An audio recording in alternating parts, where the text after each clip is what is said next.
Welcome to our first Skills USA Arkansas Q&A with Keith McKnight, your state director. We have a few questions from our skills advisors that we would like to answer today. Basically, we're going to go over the 2021 Spring Conference. So let's get started. Our first question: would like to know more information on Skills USA competition and what I need to be doing. So the competition will be held on each student's campus, not Hot Springs Convention Center. Each school will be responsible for everything associated to the contest, as far as materials to complete the task, the internet, computers, any equipment necessary for the competition. The instructor needs to know how to operate a Zoom meeting. You will need at least 2 devices to record video using the Zoom platform. And the reason why we're using the Zoom platform is that's what Nationals is going to ask you to use. Cell phones work great as long as the camera is a high megapixel camera. Most contests can be done within an hour time frame if we just adjust the standard slightly. If the cluster chair and the judges think it's possible to use the entire standard, that's what we'll do. That being said, teach the entire standard to get the student ready for work or post-secondary education. And it'll also get the student ready for the national competition. Okay, question number 2. My team members and I are curious how this is going to work virtually. So you would enter your students like you normally would through the Skills USA registration website. Depending on the contest area, it will go a little bit like this. The student will be videoed from 2 angles. Instructor needs to be in one of those shots if possible. At least one device needs to be unmuted at all times. Student needs to show his or her name, her number, not her name or the school name. Basically, the contest would start with the student talking about the personal protective equipment that they're going to use, or PPE, the tools that they will be using, and then they'll talk about the task that's been assigned and how they're going to complete the task. Then they would perform the task to the best of their abilities. The end of the video basically will be a close-up shot of the finished product.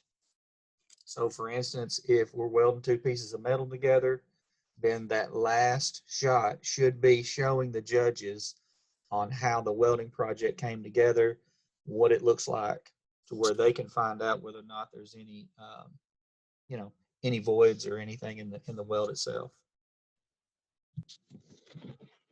Okay, our next question, how can we do hands-on competitions virtually and it be fair for all contestants? So I understand your concerns about the legitimacy of the competitions, the competitions.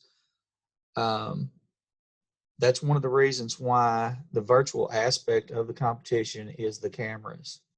So we'll have at least 2 cameras. They'll be recording the entire time. That's one of the reasons why we want to make sure that there is an instructor that's in camera view for the most part. That way, if anybody has, anything to say about whatever program or whatever it is, we would have the video to back everything up to prove that there was nothing going on to help the student or give the student an unfair advantage. So the next one says, unsure to do it because of my students' VL issue or virtual learning.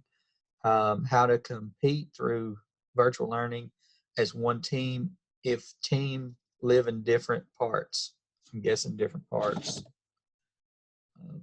of wherever. So what we're doing now is we are looking into the team competitions as we speak to make sure that everything would actually work through Zoom and that we can host those competitions without there being any major issues.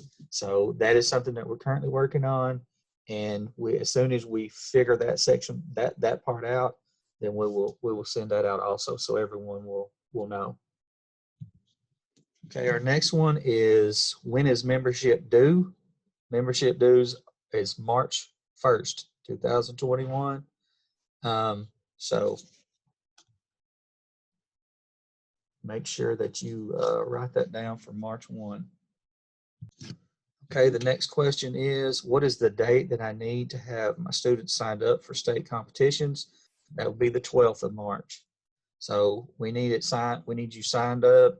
If at all possible, it would be wonderful if we could have everyone signed up by the 12th and paid by the 12th, because the 29th is when we're going to start the competitions. So there's not a whole lot of room there for error or anything else.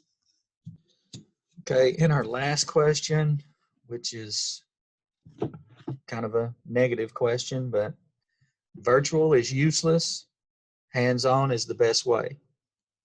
And I can completely agree that hands-on is the best way, but at this point in our lives, virtual is about the only way that we can have the competition itself.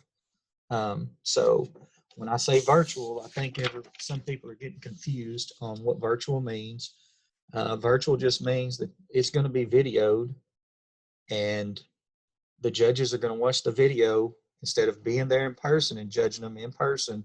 They're going to use the video to judge the competitions with. I don't want anybody to think that there's no hands-on aspect to any of these competitions. If we're talking about welding, they're going to weld. If it's construction, they're going to put some things together. If automotive, they're going to take things off and put things on. Collision, they're going to paint something. They're going to do everything that they did before. It's just we're going to kind of condense it down to where it is an hour video to where everything can be judged reasonably. So we need to keep that in mind. All right. We welcome all your feedback. We sent out a survey this week. I think we put a due date of the 11th on the survey. Feel free to fill that out. There's basically a section at the bottom that you can type in whatever your question may be, and reach out to me. My email address is keith.mcknight@arkansas.gov for any of your Skills USA questions, and stay tuned for the next Q&A with Keith.